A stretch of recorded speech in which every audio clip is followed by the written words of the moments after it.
धर्ममय है राजमहल, गूंजे मंत्र पवित्र, षटतिला व्रत ज्ञान का प्रभु ने कहा सुपुत्र।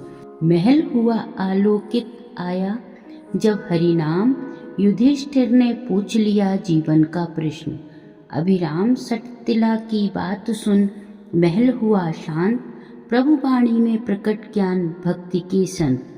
तिल के दान से कटे पापों के संसार, षटतिला की महिमा सुने मिले सदा उद्धार। एकादशी की आप सभी को बहुत बहुत शुभकामनाएं। आज आपको जीवन का उद्धार करने वाली पवित्र षटतिला एकादशी व्रत कथा के श्रवण करने के लिए महाभारत युग की ओर लेकर चलते हैं, जहां युधिष्ठिर के धर्म महल में आज एक विशेष दिव्यता का अनुभव हो रहा था। महल की भव्यता में ऋषि मुनि पांडव और गंधर्वगण एकत्रित थे। चारों ओर मंत्रोच्चार और शंख ध्वनि का पावन संगीत गूंज रहा था। महाराज युधिष्ठिर अपने सिंहासन पर विराजमान थे, लेकिन उनके मन में एक गहन जिज्ञासा ने स्थान ले लिया था। धर्म और सत्य के प्रतीक महाराज युधिष्ठिर ने अपनी सभा में सभी से कहा, धर्म की महिमा को समझने का मार्ग भक्ति और ज्ञान के बिना अधूरा है। इस धर्मराज के महल में आज मेरी आत्मा एक प्रश्न से व्याकुल है, जिसे केवल और केवल भगवान श्री कृष्ण ही सुलझा सकते हैं। उनकी इस अर्थ पुकार पर भगवान श्री कृष्ण, जो धर्म और भक्ति के साकार रूप हैं, अपने तेजस्वी स्वरूप में प्रकट हुए। उनके आगमन से महल का हर कोना प्रकाशमान हो उठा। उनके चरण कमलों की छाया से ऐसा प्रतीत होता था मानो धर्मराज के महल में स्वयं ब्रह्मांड का आशीर्वाद प्राप्त हो गया हो। महाराज युधिष्ठिर ने श्रद्धा पूर्वक श्री कृष्ण का स्वागत किया और उनके चरणों में शीश झुकाया। फिर अपनी जिज्ञासा प्रकट करते हुए पूछा, हे प्रभु, कृपया हमें षटतिला एकादशी के महत्व और उसके व्रत की महिमा का ज्ञान कराएं। इस प्रकार महाराज युधिष्ठिर के धर्म महल से शुरू होती है वह दिव्य कथा, जो षटतिला एकादशी की महिमा और आत्मा को शुद्ध करने के मार्ग को प्रकट करती है। आइए हम सभी इस अद्भुत कथा का श्रवण करें। एक बार युधिष्ठिर महाराज ने पूछा, हे जगन्नाथ, हे श्री कृष्ण, हे आदिदेव, हे जगतपते, माघ मास के कृष्ण पक्ष में कौन सी एकादशी आती है और उसे किस प्रकार करना चाहिए, उसका फल क्या होता है? हे महाप्रज्ञ, कृपया इस विषय में आप कुछ कहिए।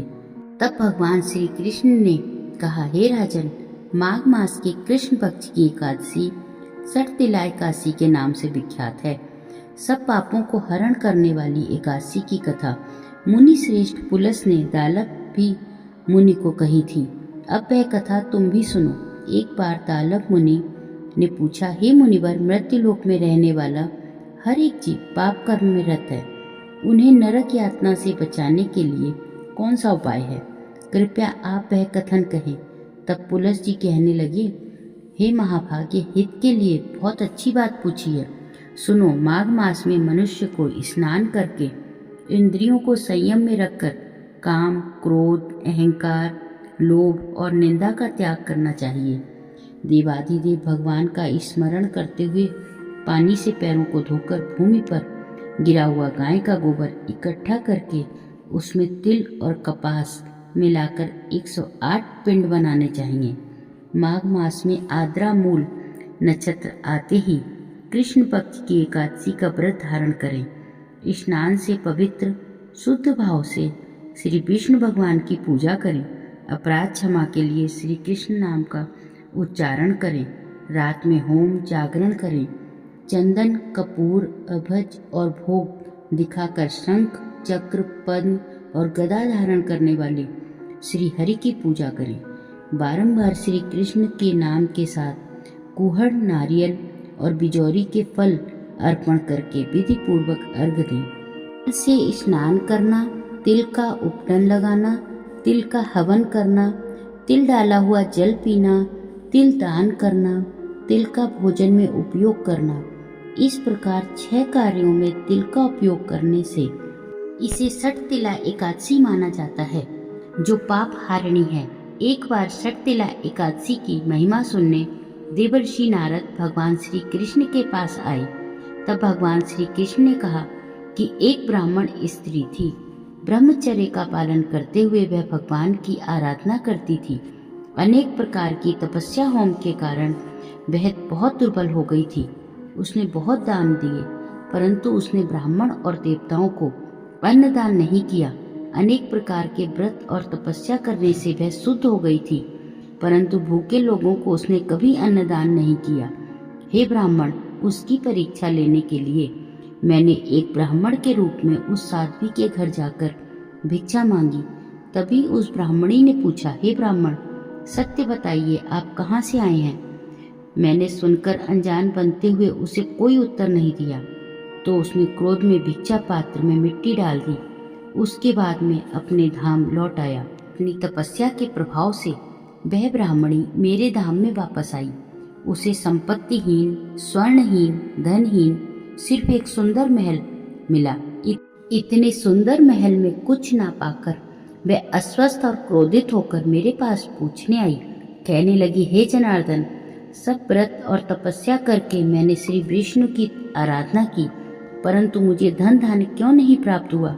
तब मैंने कहा, हे साध्वी, तुम भौतिक विश्व से यहाँ आई हो, अब तुम अपने घर लौट जाओ। तुम्हें देखने देवताओं की पत्नियां आएंगी। उन्हें षटतिला एकादशी की महिमा पूछकर पूरा सुनने के बाद ही दरवाजा खोलना, अन्यथा नहीं। यह सुनकर ब्राह्मणी घर वापस आई। एक बार ब्राह्मणी दरवाजा बंद करके अंदर बैठी हुई थी। तब देव पत्नियां वहां आकर कहने लगी, हे सुंदरी, हे ब्राह्मणी, हम तुम्हारे दर्शन करने आए हैं, कृपया दरवाजा खोलो। तब ब्राह्मणी ने कहा, आपको मुझे देखने की इच्छा है तो कृपया षटतिला एकादशी की महिमा का वर्णन करें, तभी मैं दरवाजा खोलूंगी। उस समय एक देव पत्नी ने उसे वह महात्म में बताया। महात्म सुनने के बाद ब्राह्मणी ने दरवाजा खोला। देव पत्नियां उसके दर्शन से बहुत खुश हुई। फिर देव पत्नियों के कहे अनुसार ब्राह्मणी ने षटतिला एकादशी का व्रत किया, जिसके प्रभाव से उसे धन धान्य, तेज, सौंदर्य प्राप्त हुआ। धन धान्य संपादन करने के लोभ दृष्टि से यह व्रत कभी नहीं करना चाहिए। इस व्रत के पालन से अपने आप गरीबी दुर्भाग्य नष्ट हो जाता है। जो कोई इस तिथि में तिल दान करेगा वह सब पापों से मुक्त हो जाएगा। भगवान श्री कृष्ण युधिष्ठिर महाराज से कहते हैं, हे धर्मराज, मनुष्य जीवन का उद्देश्य केवल भौतिक सुख सुविधाएं प्राप्त करना ही नहीं, बल्कि आत्मा की शुद्धि और परम धाम की प्राप्ति के लिए प्रयत्न करना है। षटतिला एकादशी इसी मार्ग पे चलने का अवसर प्रदान करती है। इस दिन तिल का महत्व असीम है। भगवान ने यह भी बताया कि तिल का उपयोग केवल एक पदार्थ के रूप में नहीं, बल्कि जीवन की शुद्धि के प्रतीक के रूप में किया जाता है।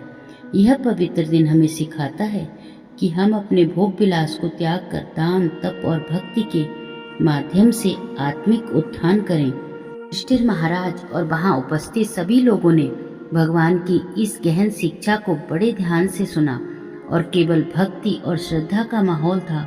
ऐसा प्रतीत हो रहा था भगवान के वचनों से वहां उपस्थित सभी की आत्माएं शुद्ध और पवित्र हो रही हैं। इस प्रकार षटतिला एकादशी की महिमा और उसके महत्व को समझाते हुए भगवान ने सभी को धर्म और भक्ति का मार्ग प्रशस्त किया। सभी मिलकर प्रेम से बोलिए, श्री बांके बिहारी लाल की जय। धर्मराज युधिष्ठिर की जय।